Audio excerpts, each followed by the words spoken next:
dulu. Apa? Tapi ijazah masih dibicarakan sampai sekarang, sampai UGM pun Ya dibicarakan dalam konteks sejarah aja. Sudah, itu sudah selesai. Apa? Kita bicara sekarang dan yang akan datang. Oke. Itu loh. Yang kemarin sudahlah. Apa? Anda mengatakan nggak penting gitu? Nggak penting lagi. Oke. Jas merah, jas merah. Ya, sebagai pembelajaran boleh, tapi tidak sebagai faktor. Oke. Itu loh. Salah kita tempatkan dia sebagai faktor. Dia sudah selesai. Kadang-kala kita Kayak mengulang-ulang. pembelajaran, betul. Ya, kadang-kala kita mengulang-ulangnya seolah-olah memberikan Bukan tempat bicara bahwa- sosoknya, bukan? Ya, bahwa dia masih besar. Enggak, dia sudah selesai. Hari ini terkait dengan kasus di Wamenakar kita ini, sebenarnya ini sudah sempat jadi pembicaraan lama loh, Ray. Ini kasus yang serupa pernah dibicarakan oleh almarhum Munir ketika dia melakukan penelitian di Surabaya tentang biaya siluman yang 30%. Yang kemudian akan dibebankan pengusaha dengan menekan upah buruh. Salah satu faktanya sekarang ya, itu loh. Artinya kalau kemudian biaya siluman ini bisa diberantas dari yang perizinan kata Ray tadi, izin bangun pabrik, izin tenaga kerja, izin apa segala macam, semuanya diselesaikan, maka secara otomatis harusnya upah buruh bisa naik potensial 30%. Nah ini menjawab kenapa kemudian buruh sawit di Malaysia upahnya lebih tinggi dibandingkan Indonesia. Yang ditanam sama-sama sawit, pupuknya sama, komoditinya sama, produknya sama. Kenapa di sana lebih mahal, lebih tinggi 3 juta rupiah per bulan dibanding Indonesia? Karena di sana tidak ada pemerasan terhadap pengusaha. Nah di Indonesia terjadi. Nyatanya apa ya kasus terakhir ini? Jadi saya tidak mau berbicara tentang Noelnya, saya tidak mau berbicara tentang Jokowinya. Saya pengen bicara bahwa ini menjadi bukti ketika pengusaha diperas, maka dia akan mengambil atau akan menekan titik terlemahnya. Apa? Buruh. Untuk mengganti biaya-biaya itu dia akan tekan semurah mungkin upah buruh. Nah sekarang kita bicara, kalau kemudian biaya-biaya itu dihilangkan, upah buruh naik nggak? Naik. Artinya bahwa peristiwa ini jangan berhenti di sini. Itu loh. Kenapa? Di banyak komponen-komponen biaya produksi lainnya terjadi itu. Itu terjadi dan itu sudah sempat disampaikan oleh almarhum Munir tahun 90-an ya, kalau tidak salah. Artinya Munir sudah bicara itu dulu, 30% dari biaya produksi itu untuk biaya siluman.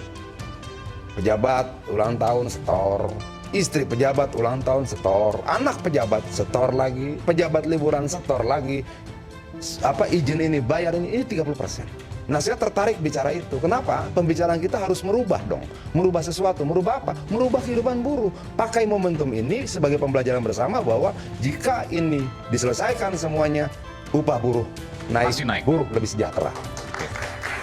Nah, saya lebih suka bicara itu. Nggak mau lagi saya bicara Jokowi dan sebagainya. Capek. Permasalahan apakah itu akan dilakukan? Bersih-bersih total? Harus dilakukan kalau kemudian, gini, tidak ada jabatan yang tidak berakhir. Prabowo akan berakhir, suatu ketika akan berakhir. Nah dia mau mengakhiri jabatannya kelak nanti dikenang sebagai apa? Apakah dikenang sebagai bapak keadilan bagi buruh? Atau bagaimana? Tergantung bagaimana keputusan dia. Momentumnya ada. Selesaikan sekarang. Pakai momentum ini untuk betul-betul menjadi kesempatan seluruh biaya siluman yang 30% menurut Cak Munir itu selesaikan, naikin upah buruh. Setuju, saya setuju. Dan logikanya sederhana. Upah buruh naik, daya beli meningkat, produksi bertambah, lapangan kerja terbuka, terus dia naik terus. Nah momentum ini seharusnya seluruh pakar ekonomi berhitung. Oh ternyata apa yang sempat disampaikan oleh almarhum Munir 30 tahun lalu, buktinya terjadi sekarang. Nah ini obrolan yang menurut saya dari peristiwa kita belajar, kita berubah. Dari peristiwa kita belajar, kita berubah. Itu loh. Halo? Oke. Iya. Oke. Tapi saya masih nungguin tadi. Jadi nggak setuju apa yang disampaikan oleh Bung Said? Oh, setuju, tapi itu sudah basi gitu loh.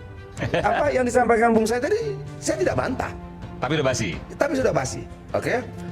Dulu saya sempat katakan Kalau udah basi nggak bakal dipakai lagi dong. Ini Jokowi sudah selesai.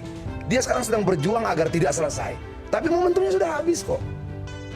Momentumnya sudah habis gitu loh. Apa yang terjadi sekarang adalah Pak Prabowo berupaya untuk kemudian berdiri di atas kakinya sendiri. Dukung. Saya Gitu loh. pertanyaannya kepada Bung Adian ya. Ya. Setahun terakhir pemerintahan Pak Prabowo ini, ada nggak kelihatan langkah-langkah menuju ke arah sana? Dengan kabinet yang membengkak, di setiap menteri ada wamen, di setiap wamen itu ada lagi staf ini, staf itu, macam-macam dan seterusnya. Ya itu sempat kita diskusikan dulu bahwa prinsipnya semakin banyak meja, semakin banyak yang dikeluarkan biayanya itu pasti. Tapi biarkan saja. Dia kan menampung ide dari banyak orang. Dia mencobanya sekarang. Nanti kan ada evaluasi nggak? Pasti ada. Itu, dan kita berharap evaluasinya objektif gitu loh. Yang kemudian tidak baik ya buang aja, yang kemudian menjadi beban buang saja gitu loh. Apakah melalui mekanisme reshuffle atau apa segala macam, biarlah itu prerogatif presiden. Tapi maksud gua, saya pengen begini ya. Nih ada peristiwa nih di mana kita tersadar betul, tersentak dan terkaget-kaget bahwa yang diambil itu uang siapa? Ya. Uang buruh. Ya. Itu loh. Ini bukan mencuri dari sana, mencuri dari sini, bukan. Ini mencuri dari rakyat. Oke? Dan melalui tangan perusahaan. Perusahaan mau rugi? Enggak. Dia akan ganti uang itu dengan menekan upah buruh. Nah, pakai momentum ini untuk memperbaiki nasib buruh. Karena itulah jumlah terbesar rakyat kita. Mau buruh pabrik, buruh tani, buruh nelayan. Nah, saya tidak mau momentum ini lewat begitu saja. Saya berharap momentum ini kita pakai sebagai pembelajaran bersama, termasuk pemerintahan Prabowo. Bagi teman-teman yang kemudian punya akses pada pemerintahan Prabowo, bicara. Pakai ini untuk memperbaiki nasib buruh.